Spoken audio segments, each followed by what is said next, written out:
공양은 잘 하셨습니까? 편안하십니까? 참 부사의한 일입니다.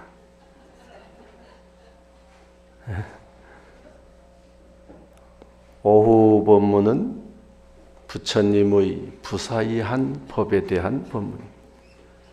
오전 법문을 마치고 집에 가지 않고 오후 법문까지 앉아 있다는 사실이 참 부사의한 일입니다.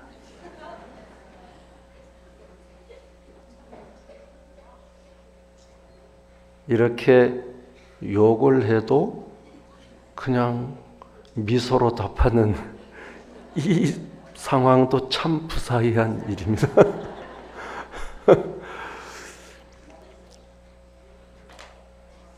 화엄경이 쭉 이제 이어져 내려오잖아요.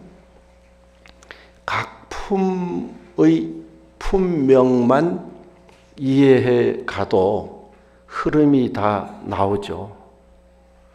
열애수량, 열애가 수명이 어떻게 되느냐? 보살은 어디에 계시느냐? 이제 또 부처님이라는 이 위대한 성자, 이 부처님의 그 가르침은 가히 상상할 수 없고 생각할 수 없는 것이다. 이게 불부사의법 품의 내용입니다. 먼저 품 이름을 한 번 더 보면 열애의 과법이 말과 생각을 멀리 뛰어넘은 것으로서 불부사의법이라고 했다. 가히 말과 생각을 뛰어넘었다. 뭘 뛰어넘었는가 보니까 열애의 몸, 열애의 말씀, 열애의 지혜, 이것을 의지해서 설하는데 이 모든 것을 뛰어넘었다. 그래서 마음속의 생각으로 미치지 못하기에 부사의라고 했다.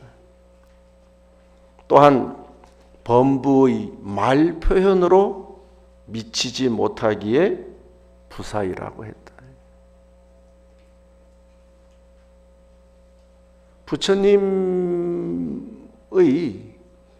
그 모든 것을 생각해 보면 가히 상상이 되지가 않는 일들이 많다.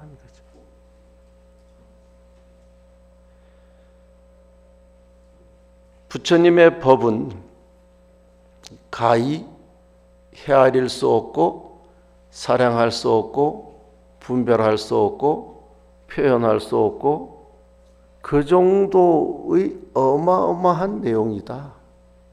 근데 또한 이것이 부사의한 것은 그러나 그것이 우리 스스로를 떠나지 않는 우리 안의 일이라는 게 더 부사의한 일이다.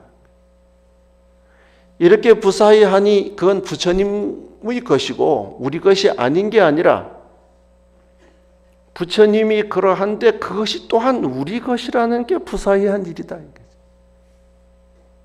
만약에 부처님만 그렇다고 하면 우리는 구경꾼, 그냥 바라보고 아 그렇구나, 아 그렇대. 그게 아니라 그 내용이 또한 우리 것이라고 하는 것이 또한 부사의한 일이다. 그래서 이 품을 설하는 까닭은 교화하는 지혜를 밝히기에 부처님의 그 부사의한 법이라고 하는 측면에서 불부사의 법이라고 했고, 그러면 도대체 어떤 내용이 그렇게 가히 상상할 수도 표현할 수도 이해할 수도 우리가 감히 어떻게 헤아릴 수도 없는 내용인가? 첫째는 부처님의 국토가 부사의하다. 부처님의 국토 어디죠?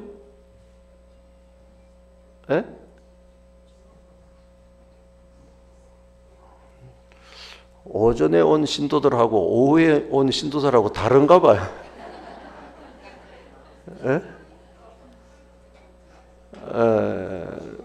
뭐 이제 멤버 체인지하고 이제 오전에 왔던 사람들은 가고 오후에 새로 이렇게 오셨는가 봐요. 부처님의 국토. 부처님의 국토는 어딜까요?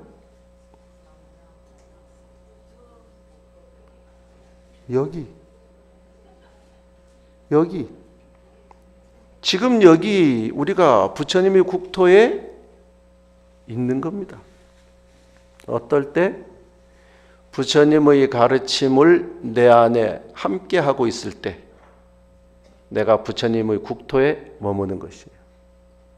내 마음 안에 부처님의 가르침 진리가 아니라 온갖 고통과 망상과 고뇌와 시비와 선악과 이런 것으로 복잡하게 내 마음을 채우고 있으면 난 어디에 있다 했죠? 지옥에 있다 이 말이에요. 이제 조금 그러니까 부처님의 국토가 부사의하다. 부처님의 국토 아닌 곳이 없다. 우리는 자꾸 눈으로 여기는 부처님의 국토, 여기는 지옥, 저기는 뭐 천상, 여기는 눈으로 보이는 세계가 아니다. 내 안에 부처님과 부처님의 가르침을 모시고 함께하면 그곳이 곧 극락이고 불국토고, 그렇지 못하면 내가 어느 곳에가 앉아있다 하더라도 그것은 그냥 내 마음의 상태에 따른 지옥이거나 악이거나 축생에 불과할 것이다. 이게 부사의한 일이라는 거죠. 또 뭐가 부사의한가? 모든 부처님들의 본원, 본래의 원, 모든 부처님의 본원, 여러분은 어떤 원력을 가지고 계세요? 뭐 원력 이러니까 갑자기 좀 원하는 게 뭐예요? 예?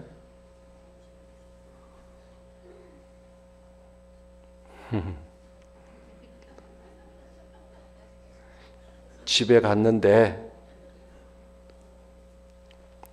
오늘은 가서 법문 뭐 들었어?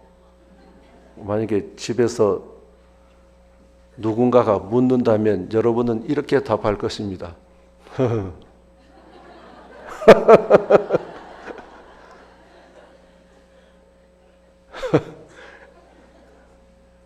그러면 그게 뭔데? 그럼 뭐라고 대답해요? 만만하면 이렇게 대답해요. 말한다고 알겠나?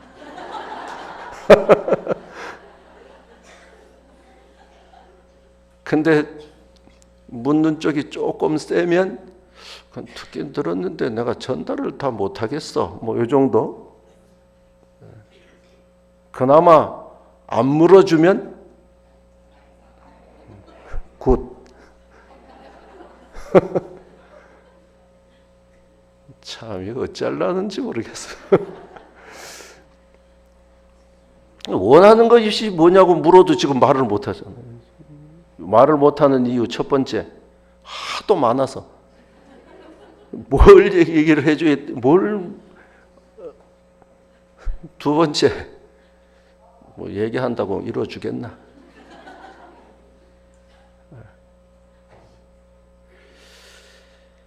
부처님은 어떤 원을 가지고 계실까?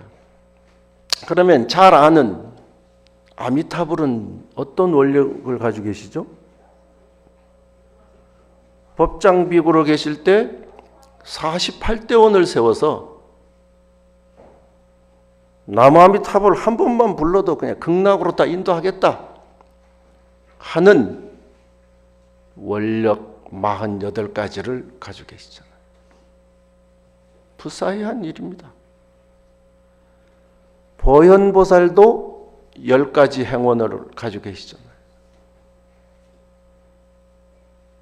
그런데 부처님이 가지고 계신 이 근본 원력은 가히 우리가 생각할 수도 없고 상상할 수도 없고 또한 그것을 받아들이기에도 벅차다. 왜? 지금 내가 관심 가지는 범위가 어디예요? 각자.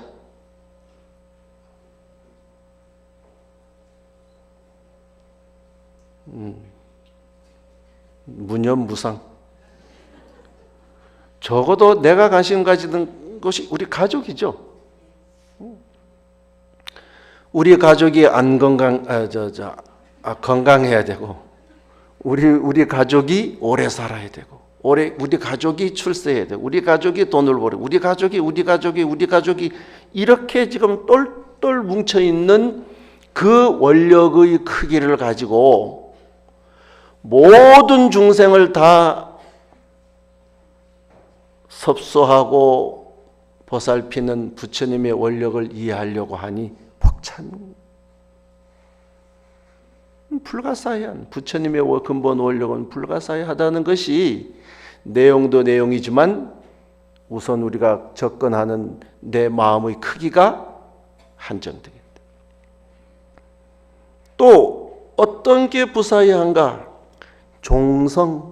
종성이라고 하는 것은 가지가지 종류의 성품, 부처님의 가지가지 지혜, 가지가지 자비, 가지가지 신통, 가지가지 변제, 사무소의 가지가지 성품, 덕성, 우리와 같지 않은 18불공법, 18가지 우리와 같지 않은 성품들, 부처님이 가지고 있는 그 덕성은 우리가 가히 헤아릴 수 없을 정도로, 가히 상상할 수 없을 정도로 크고 넓고 광대하다.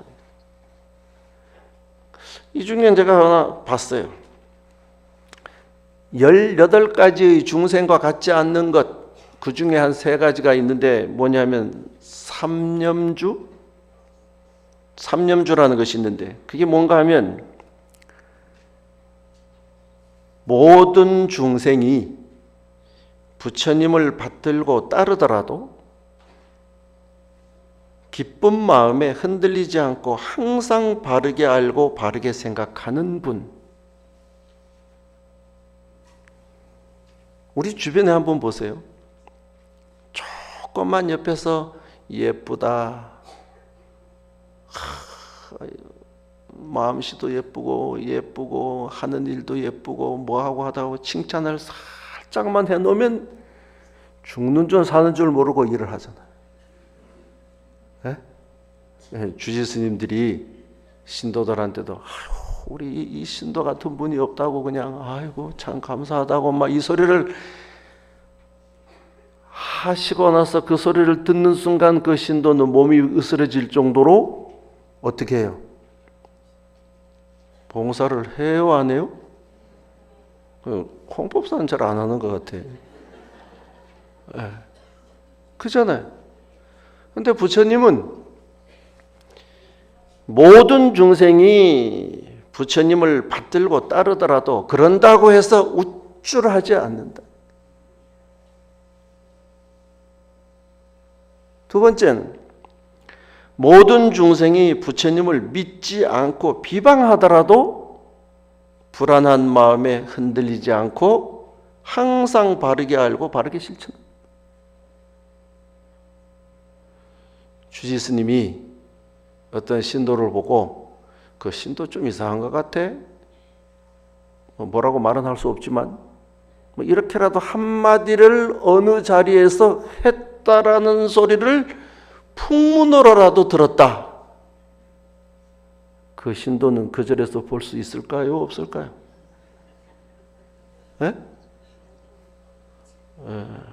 부처님 뵙기보다 더 어려울 거예요. 근데 부처님은 아무도 부처님 가르침에 대한 걸 안 믿고 한다 하더라도 그것 때문에 흔들리는 분이 아니다. 왜? 진리는 정확하고 그 진리를 알고 모르고 하는 중생의 근기에 부처님이 실망하거나 혹은 부처님이 흔들리는 일은 없다. 왜 우리가 자꾸 부처님같이 돼야 된다고 얘기하는가 하면 이런 마음이에요. 또 세 번째는 어떤 중생은 부처님을 받들고 따르지만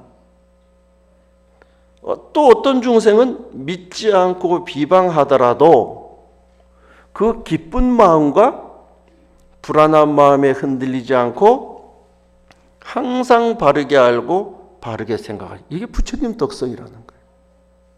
한번 생각해 봅시다. 오늘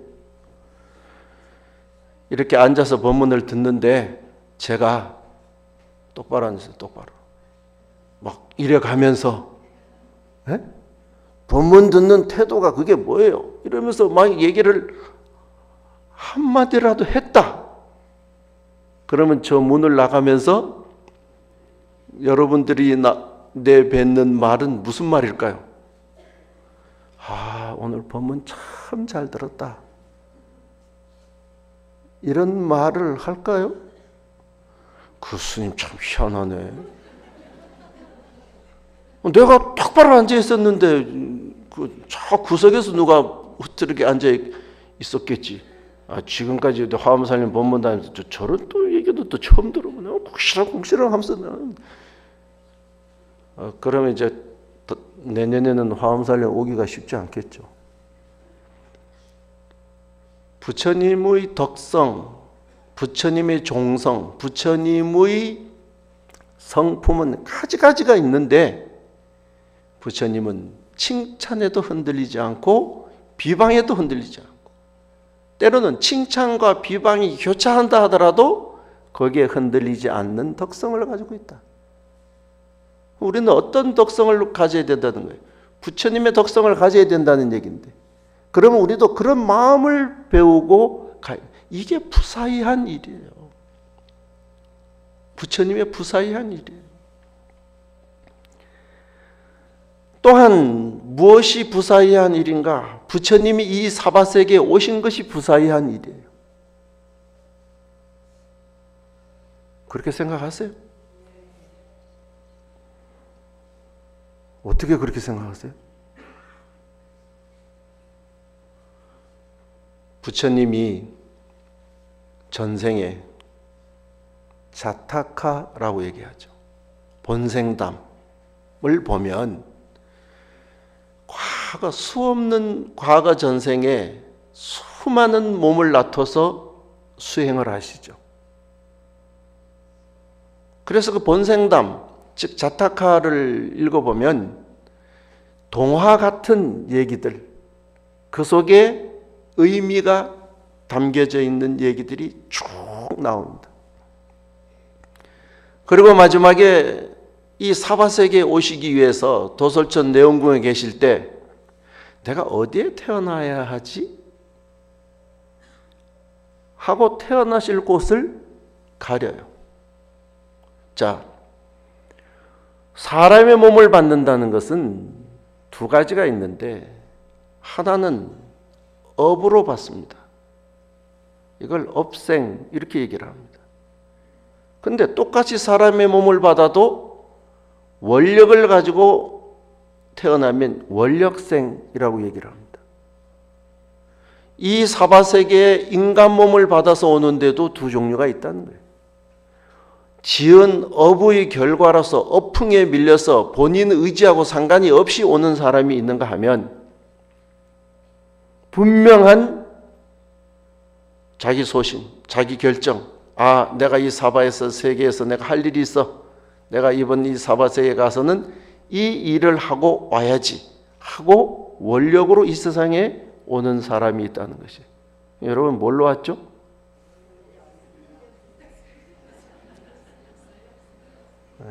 말 귀는 빨리 알아듣네요. 그죠? 원력으로 왔죠? 그럼 원력으로 온 사람은 불만이 있을까요? 없을까요? 여러분은 불만이 있어요? 없어요?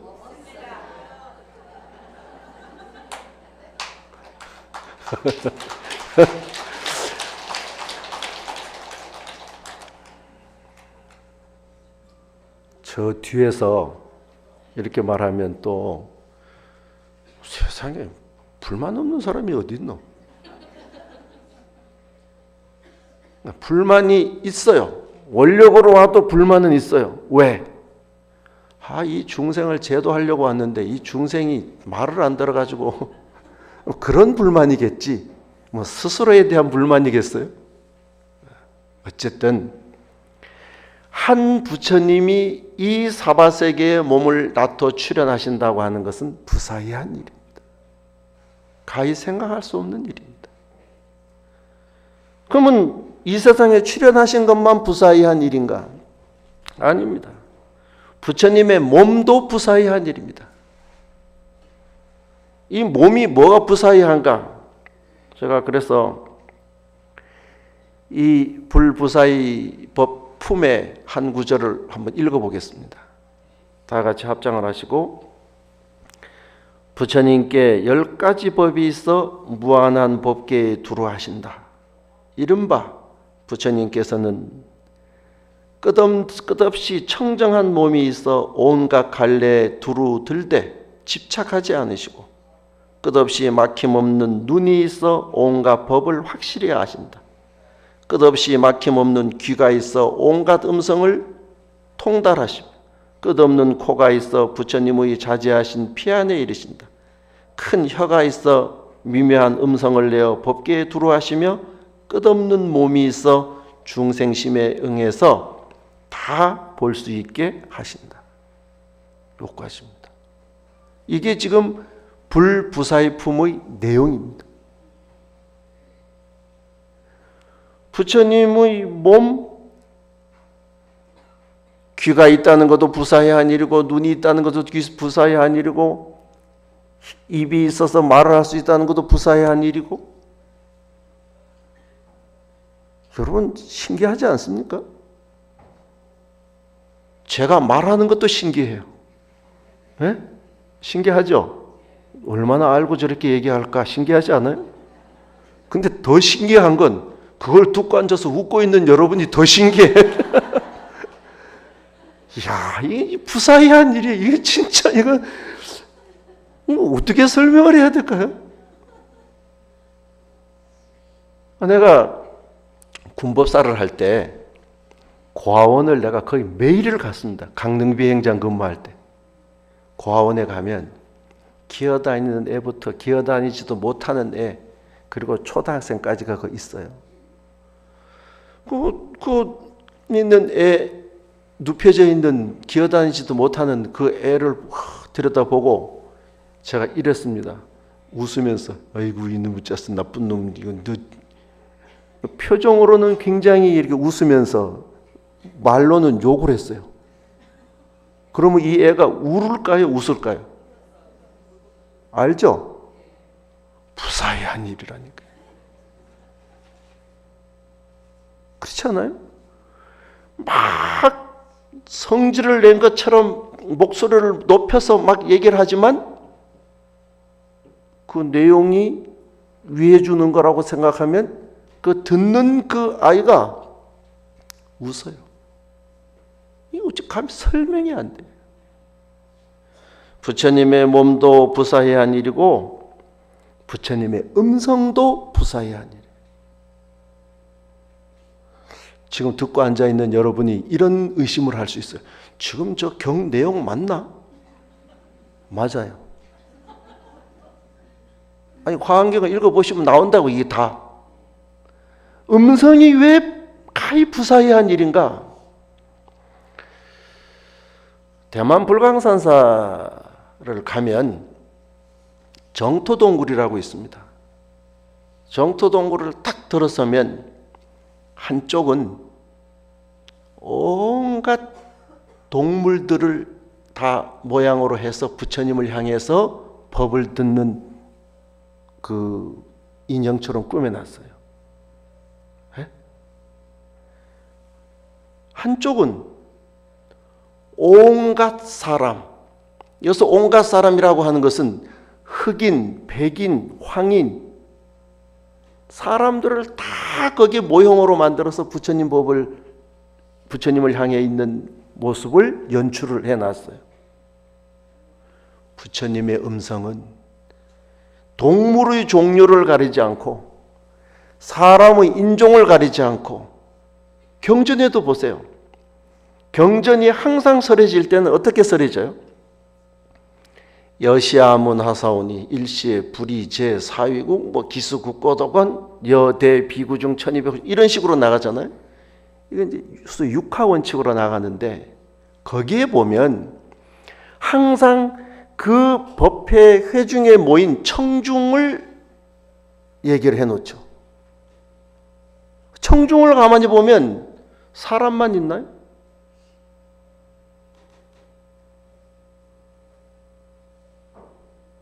사람만 있던가요? 용, 야차, 건달바, 뭐 이런 용도, 우리는 용 이래도 용 안에도 여러 종류의 용이 있고 가지가지의 세계에서 가지가지의 중생들이 다 모여서 법문을 듣잖아요. 읽어본 거예요. 그죠? 이걸 읽을 때 부처님의 음성, 거기서 뭐 다 통역을 했을까요? 그때 청중은 그렇게 용도 있고 뭐도 있고 막 있는데 여기서 할 때 한쪽에서 통역을 해줬을까요? 다 같이 들었어요.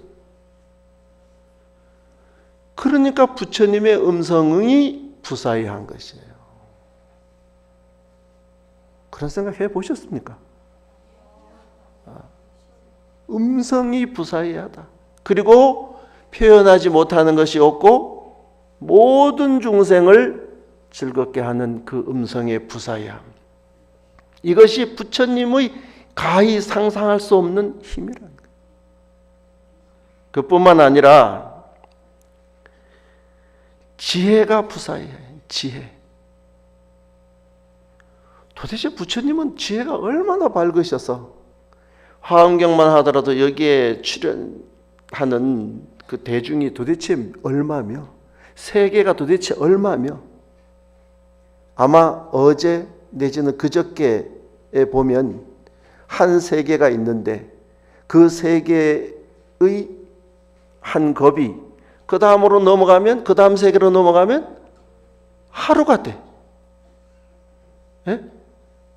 또 거기에서 한 겁이 그 다음 세계로 가면 어떻게 돼요? 하루가 돼. 오늘 처음 온 사람이 누군지 딱 나와. 들으셨죠? 계속. 그러면 도대체 그런 세계가 있다는 것은 어떻게 아셨을까? 과연 그런 세계가 있을까? 그런데 자, 우리가 살고 있는 이 사바세계만 하더라도 요즘 여러분이 가장 좋아하는 개 키우는, 개 이러면 안 돼요 요새. 반려견 키우는 분, 뭐 이 중에도 많이 있겠죠. 수명이 얼마예요? 뭐 15년 남짓. 아무리 귀엽고 난리를 쳐도 내 나머지 인생에 반려견을 키운다면 서너 마리는 키워야 돼. 그죠? 달라요. 하루살이의 하루가 우리 이 세상에서는 하루지만 하루살이는 평생이듯이 세계마다 다 달라요. 그리고 그 설해 놓은 그 말씀이 어지간히 똑똑하지 않고는 이해가 안 되잖아요. 그러니까 지혜가 부사의한 일이에요. 또 뭐가 부사의한 일인가? 깨달음이 부사의한 일, 자유자재. 자, 여러분 오늘 기분 좋은 일이 있어서 기분 좋다, 난 지금 기분 좋다 이러시는 분 계시죠? 예. 반대로 한숨을 쉬면서 내가 오늘 주의스님 법문한다니까 내가 오긴 왔는데 아이고, 이런 분도 계시겠지요? 더러? 예? 예. 뭐 없으면 좋은 일이지만 그런 사람도 있겠죠?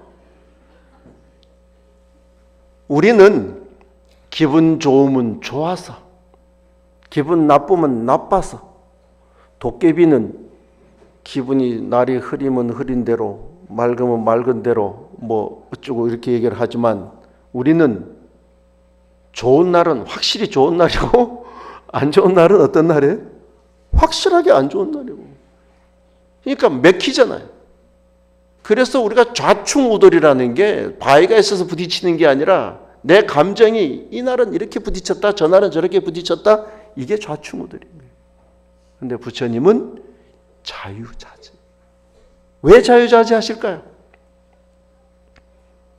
깨달음을 얻으면 기분이 안 좋아도 기분이 안 좋은 그 내용을 아시니까 기분 안 좋은 것에 걸리질 않고, 기분이 좋아도 이 기분 좋은 것이 영원하지 않고 또한 어떻다고 하는 것을 아니까 기분 좋은데 매몰되지 않고 내 삶을 자유자재로 살 수 있는 것인데, 그런 자유자재의 깨달음을 얻지 못하면 좋은 날은 좋아서 죽고 안 좋은 날은 기분 안 좋아서 죽고, 어차피 우리는 태어났으니까 뭐 죽기는 죽어야 되는데 하루에도 5만 번 죽었다 살았다.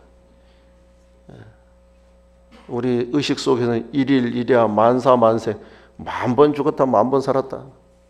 지금 이 순간도 기분이 좋았다 나빴다 좋았다 나빴다. 그래가지고 표정 관리 잘하세요. 지금 화면이, 카메라가 어디로 비칠지 몰라.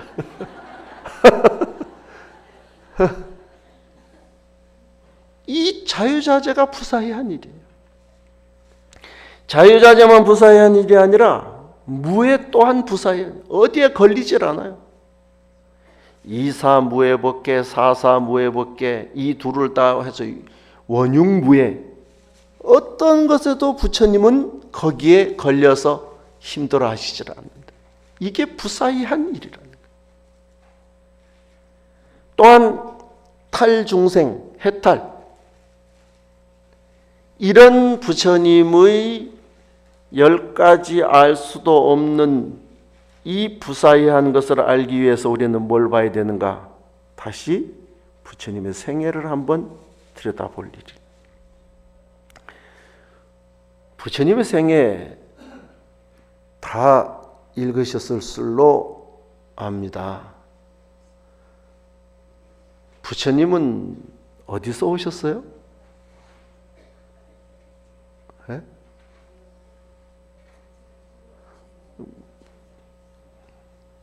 그러니까 부처님이 어디서 왔냐고 해도 지금 떠덩거리고 있는데, 부처님은 어디서 오셨어요? 부처님이야말로 하느님이에요. 왜? 도솔천 내원궁에서 오셨잖아요. 네? 그렇지 않아요?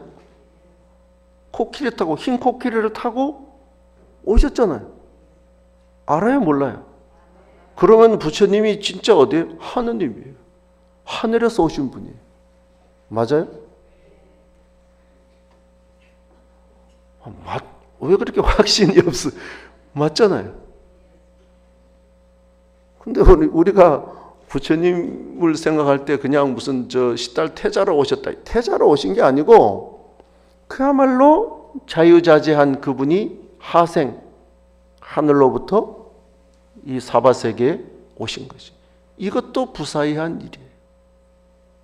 아까 어풍에 밀려서 그냥 인도 어느 가비라국이라고 하는 거기에 오신 게 아니고 분명한 원력과 확신을 가지고 이 사바세계에 오셨다는 그 자체가 부사의한 일이에요. 또 그래서 마야 부인의 그 몸에 잉태가 된 것도 부사의한 일이에요. 부사의한 일 아닙니까? 신기한 일이에요. 어떤 사람은 무슨 결혼하면 다 해놨는데 그 무슨 뭘 그런 게 아니에요. 왜 다 애를 낳는데 어떤 사람은 1년 만에 낳고 어떤 사람은 5년 만에 낳고 어떤 사람은 10년 만에 낳냐고. 부사이한 일이에요. 우리 앞에 펼쳐져 있는 삶을 우리는 당연하다고 생각하지만 하나하나가 전부 부사이한 일이에요. 그리고 이 세상에 태어나셨어요. 하천, 하늘로부터 내려오셨다. 탁태, 태에 의지했다. 강세, 세상에 드디어 나타나셨다. 탄생. 또 오셔서 뭘 하셨죠?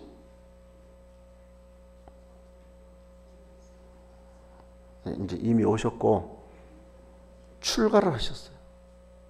출가를 하신 것도 부사의한 일이에요. 지금 표정을 보면 그게 뭐가 부사해야지? 이렇게 많은 스님들이 다 출가하셨는데 뭐 그 이상한데? 환경 맞아? 맞아요. 그러니까 맨손으로 와서 앉아가지고 또 쳐다보면 저게 맞나 안 맞나 지금 뭐 혼선이 오지만 환경을 내고 읽어보면 다 그 내용이에요. 출가를 해서 수행을 한 것도 부사해한 일이고, 수행을 해가는 과정 속에 가장 큰 특징 중에 하나는 뭡니까? 항마, 마구니를 항복받았다. 부사해한 일이에요. 여러분은 마구니를 항복받아 봤어요?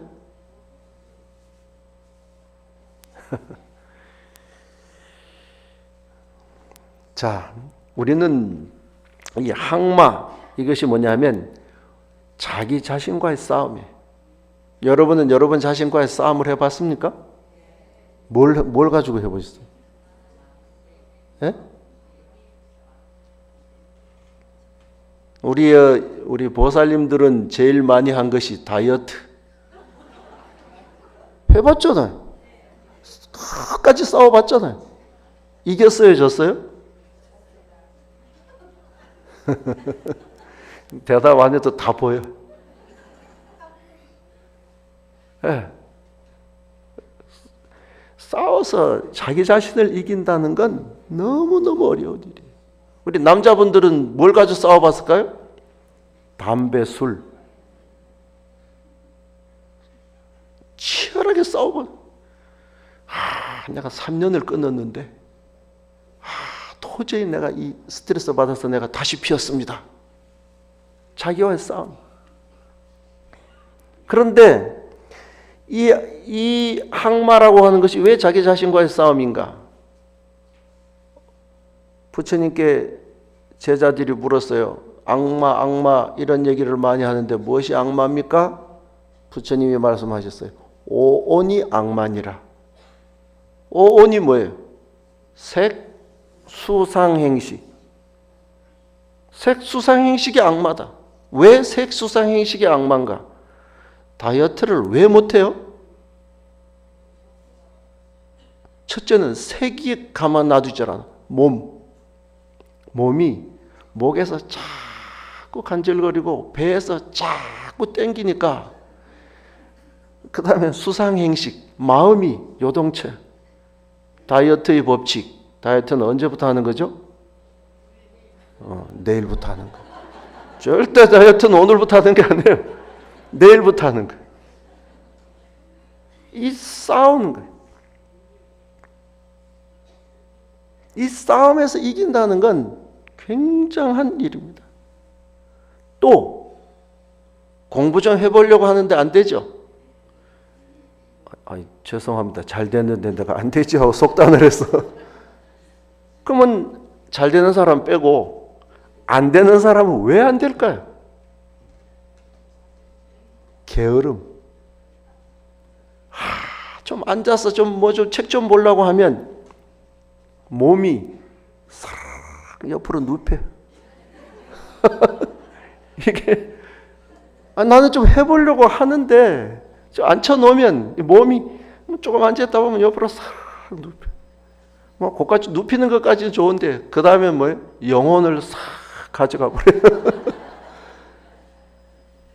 그래서 부처님께서 항마, 마구니를 항복받았다고 하는 이 사실은 불가사의한 일이에요. 여러분 자신을 돌아보세요. 또 그런 마구니를 항복받고 성도 드디어 깨달음을 얻으셨다? 쉬운 일인가요? 불가사의한 일이에요. 성도 하시고 나서 첫 화엄경을 설하시고 보통 사람 같으면 인생 대박이다. 그럼 어떻게 해야 하겠어요? 이걸 나만 알아야지. 옆집이 알까? 누가 알까? 내가 알면 내가 손해니까 다른 사람 안 가르쳐주고 나만 알아야지 하고 다 숨기는 것이 우리 중생의 본성인데 부처님은 전부 펴놨잖아. 몇 년 동안?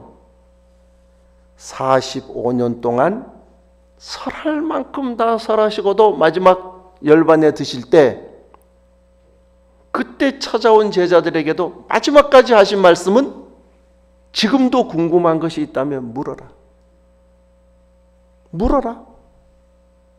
옆에 시봉을 하든 안 하든 부처님이 많이 피곤하실 테니 좀 친견을 안 했으면 좋겠다 라고 하지만 부처님이 그러지 마라. 마지막까지 나한테 궁금한 것이 있으면 물어라. 나는 이제 더 이상 감춰놓은 스승의 주먹은 없다. 난 다 얘기했다. 이게 불가사의한 일이에요. 거기다가 마지막 열반에 드신 것 또한 불가사의한 일이에요. 부처님이 돌아가셨나요? 어떻게 설명을 해야 돼요? 하늘에서 오셨어요. 오셨다가 어떻게 했었어요? 가셨어요. 열에 그렇게 오셨어요. 여거 그렇게 가신 분이에요.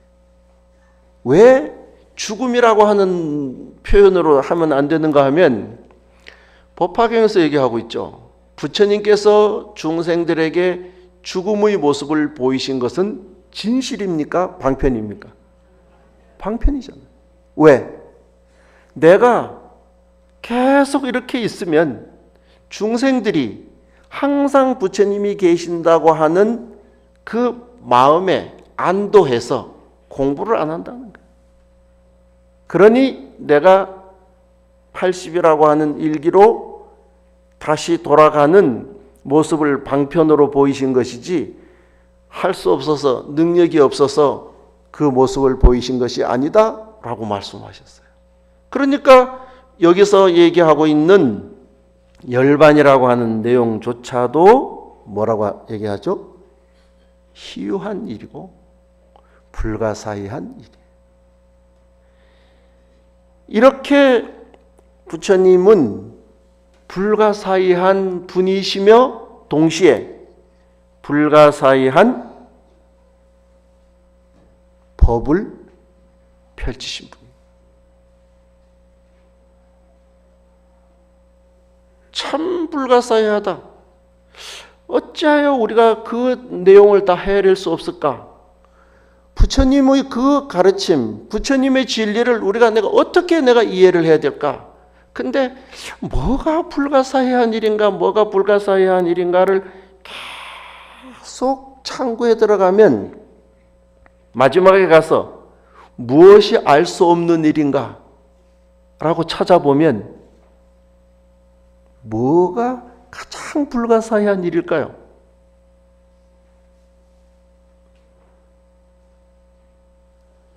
내가 누군지 모른다는 사실. 여러분이 누군지 아세요? 에? 한 번씩 앉아서 그런 생각 안 해요. 내가 누구지? 내가 뭐 하는 사람이지? 내가 지금 살아가고 있는데 올바르게 살아가고 있나? 하고 자기 자신에 대해서 내가 뭔가 하고 자기 자신을 한번 돌아보신 적이 다 있죠? 찾았어요? 그러니까 못 찾을 수밖에. 왜? 내가 누구인지를 알려고 하면 먼저 누구를 알아야 되는가 하면 부처님이 누구신지를 알아야 돼요. 부처님이 누구신지를 살펴서 부처님의 삶을 반조해서 나를 돌아보면 나의 정체성이 나와요. 근데 나를 바라보면 그게 답이 안 나와요. 왜? 어떤 날은 마음이 어땠다가 이쪽으로 싹 돌아가가지고 주의 스님이 멋있게 보였다가 어떤 날은 마음이 이쪽으로 싹 돌아가가지고 이 자리에 나올까 말까 했다가 도대체 나를 알 수가 없어요.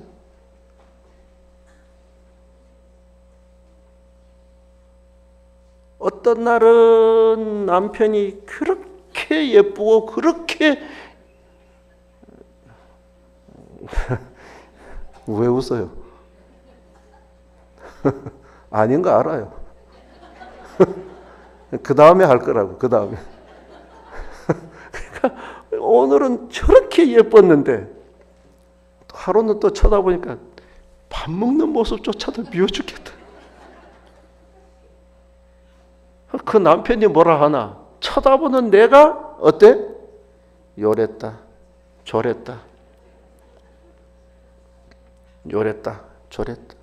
도대체가 나를 알 수가 없어.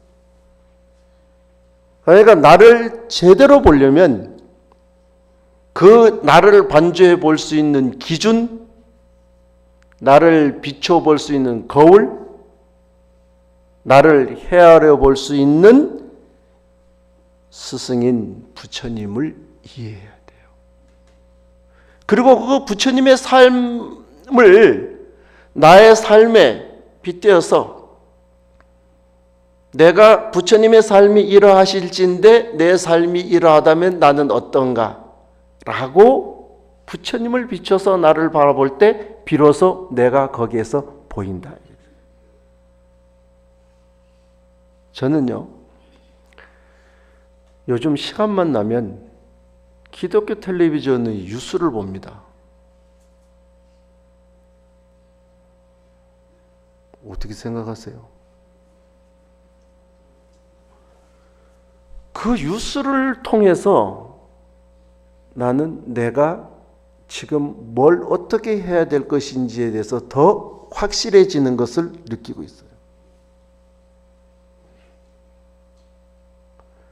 종정 스님의 법문을 듣고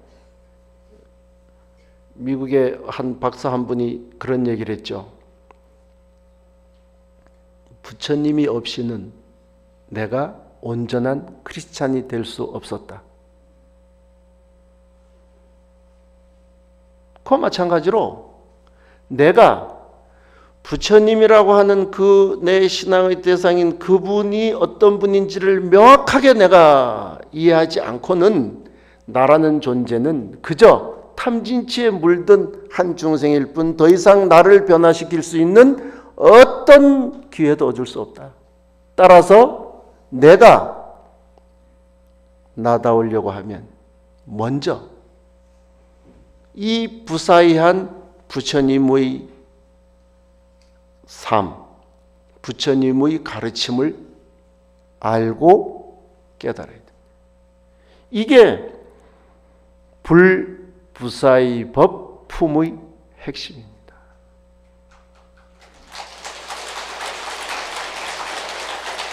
그래서 여러분들에게 권합니다. 부처님의 생애를 읽으십시오. 부처님의 생애 속에는